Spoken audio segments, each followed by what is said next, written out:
जय हिंद दोस्तों। तो फिर से स्वागत है आप सभी का हमारे इस यूट्यूब चैनल विषय क्लासेस में। तो देखिए, आज फिर हम आपके लिए हिंदी के कुछ महत्वपूर्ण प्रश्न लेके आए हैं। ऑब्जेक्टिव और सब्जेक्टिव प्रश्न इसको बताएंगे हम आपको, जो कि आपके एग्जाम में जो है आने वाले हैं। ठीक है, तो वीडियो को मिस मत कीजिएगा, वीडियो को अंत तक देखिएगा। चलिए देखिए, वीडियो को स्टार्ट करते हैं। देखिए, प्रश्न संख्या 1 में बोला है सातकोड़ी होता कहाँ कथाकार है। तो सातकोड़ी होता है वो कहाँ के कथाकार थे। तो देखिए, सातकोड़ी होता जो है वो उड़िया के कहाँ है कथाकार है।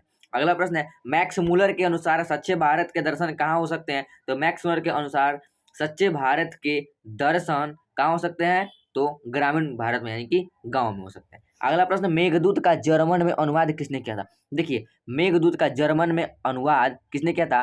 तो मैक्स मूलर ने किया था। किसे? मैक्स मूलर ने किया था। अगला प्रश्न है हमारा कि फ्रेडरिक मैक्स मूलर किस पाठ के रचयिता है। देखिए, फ्रेडरिक मैक्स मूलर है वो किस पाठ के रचयिता है। देखिए, तो चार राइट होगा ऑप्शन नंबर सी, भारत से हम क्या सीखे। क्या है? भारत से हम क्या सीखे। अगला प्रश्न है, दारिस नामक सोने के सिक्कों से भरा घड़ा किसे मिला था।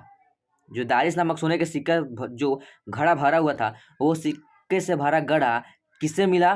तो वारन हेस्टिंग को। किसे? वारन हेस्टिंग को मिला। अगला प्रश्न है, प्लेटो और कांट थे क्या थे। महान सैनिक थे, नाविक थे, दार्शनिक थे या वीर थे। तो देखिए, क्या है, प्लेटो और कांट जो थे वो क्या थे, एक महान दार्शनिक थे।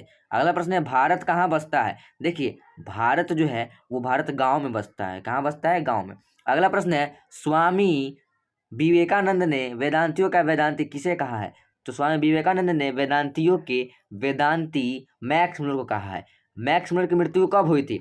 देखिए, मस्ट बी प्रश्न है, मैक्स मूलर की मृत्यु कब हुई थी। तो मैक्स मूलर की मृत्यु 28 अक्टूबर 1900 ईस्वी को हुई थी। अगला प्रश्न है, प्रत्न मानव का अर्थ है। देखिए, प्रत्न मानव का अर्थ क्या है। तो प्राचीन मानव है। क्या है? प्राचीन मानव। अगला प्रश्न है, सर विलियम जोन्स ने भारत की यात्रा कब की थी। सर विलियम जोन्स ने भारत की यात्रा सन 1783 ईस्वी में की थी। कब? सन 1783 ईस्वी में। अगला प्रश्न है कि हजारी प्रसाद द्विवेदी का जन्म कब हुआ था। देखिए, हजारी प्रसाद द्विवेदी जो है उनका जन्म कब हुआ था। तो हजारी प्रसाद द्विवेदी का जन्म 1907 ईस्वी में हुआ था। अगला प्रश्न है, लेखक के अनुसार मनुष्य के नाखून किसके जीवंत प्रतीक है। तो लेखक के अनुसार मनुष्य के नाखून जो है किसके जीवंत के प्रतीक है। तो वो है पांचवी प्रवृत्ति के। किसके? पांचवी वृत्ति के। अगला प्रश्न है, दधीचि की हड्डी से क्या बना था। देखिए, दधीचि जो थे उनकी हड्डी से क्या बना था। तो इंद्र का वज्र बना था। क्या बना था? इंद्र का वज्र बना था। अगला प्रश्न है, किसने कहा था कि सब पुराने अच्छे नहीं होते, सब नए खराब ही नहीं होते। तो यह वाक्य किसने कहा था? कालिदास ने कहा था। अगला प्रश्न है, शेक्सपियर किस भाषा के कवि हैं। जो शेक्सपियर हैं वो अंग्रेजी भाषा के कवि हैं। अगला प्रश्न है, नाखून क्यों बढ़ते हैं। पाठ में बूढ़े ने सबसे बड़ी चीज किसे माना है। तो नाखून क्यों बढ़ते हैं। पाठ में बूढ़े ने सबसे जो बड़ी चीज है वो प्रेम को माना है। किसे माना है? प्रेम को माना है। अगला प्रश्न है, कौन नाखून को जिलाए जा रहा है। कौन नाखून को जिलाए जा रहा है। तो वो कौन है? प्रकृति है। अगला प्रश्न है, हिरोशिमा कहाँ अवस्थित है। तो देखिए, हिरोशिमा जो है वो जापान में स्थित है। अगला प्रश्न है, किस देश के लोग बड़े बड़े नख पसंद करते हैं। यानी किस देश के लोग बड़े बड़े नाखून रखना पसंद करते हैं। तो गौड़ देश के। कौन है? गौड़ देश के। लेखक के अनुसार मनुष्य के नाखून किसके जीवंत प्रतीक है। तो लेखक के अनुसार मनुष्य के नाखून जो है वो पांचवी वृत्ति के जीवंत प्रतीक है। अगला प्रश्न है, घनानंद ने विरक्त होने पर अस्थायी रूप में कहाँ निवास किया। घनानंद ने विरक्त होने पर स्थायी रूप में कहाँ निवास किया। तो वृंदावन। कहाँ? वृंदावन में। अगला प्रश्न है, सुजान सागर किसकी कृति है। सुजान सागर किसकी कृति है। तो घनानंद की। किसकी है? घनानंद की। अगला प्रश्न है, घनानंद किस नर्तकी से प्यार करते थे। जो घनानंद थे वो किस नर्तकी से प्यार करते थे।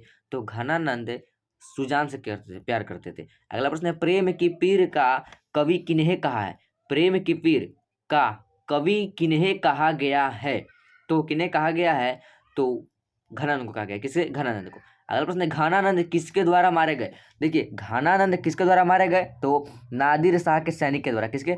नादिर सेन के सैनिक के द्वारा। अगला प्रश्न है, सरसों का हिंदी मानक शब्द क्या होगा। सरसों का हिंदी मानक शब्द क्या होगा। तो रस बरसाओ। क्या? रस बरसाओ। अगला प्रश्न है, कवि ने प्रेम मार्ग को बताया है। तो कवि ने प्रेम मार्ग को क्या बताया है। कवि ने प्रेम मार्ग को क्या बताया है। सरल एवं निश्चल बताया। क्या? सरल एवं निश्चल। अगला प्रश्न है घनानंद किस भाषा के कवि हैं? देखिए घनानंद जो है वो किस भाषा के कवि हैं? तो व्रज भाषा के। किसे? व्रज भाषा के। अगला प्रश्न है सुजान सागर के रचनाकार हैं। देखिए सुजान सागर के रचनाकार भी कौन है? घनानंद है। अगला प्रश्न है प्रेम घन का जन्म कहाँ हुआ था? तो प्रेम घन का जन्म जो है वो कहाँ हुआ था? मिर्जापुर में हुआ था। अगला प्रश्न है स्वदेशी के कवि कौन है? तो स्वदेशी के कवि जो है वो कौन है? प्रेम घन है। अगला प्रश्न है प्रेम घन जी किस राज्य के निवासी थे? देखिए प्रेम घन जी थे वो किस राज्य के निवासी थे? तो प्रेम घन मध्य प्रदेश के निवासी थे। अगला प्रश्न प्रेम घन जी का जन्म कब हुआ था? देखिए प्रेम घन जी का जन्म जो है वो 1855 ईस्वी में हुआ था।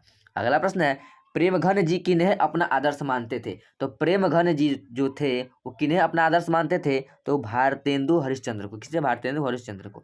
अगला प्रश्न है प्रेम घन ने मनुष्य रूप अगला प्रश्न है प्रेम घन ने मुख्य रूप से किस भाषा में काव्य की रचना की है? तो ब्रज भाषा में। कौन भाषा में? ब्रज भाषा में। अगला प्रश्न है ढरते विश्वास कहानी का मुख्य पात्र कौन है? देखिए ढरते विश्वास का प्रमुख पात्र कौन है? तो लक्ष्मी है। क्या है? लक्ष्मी है।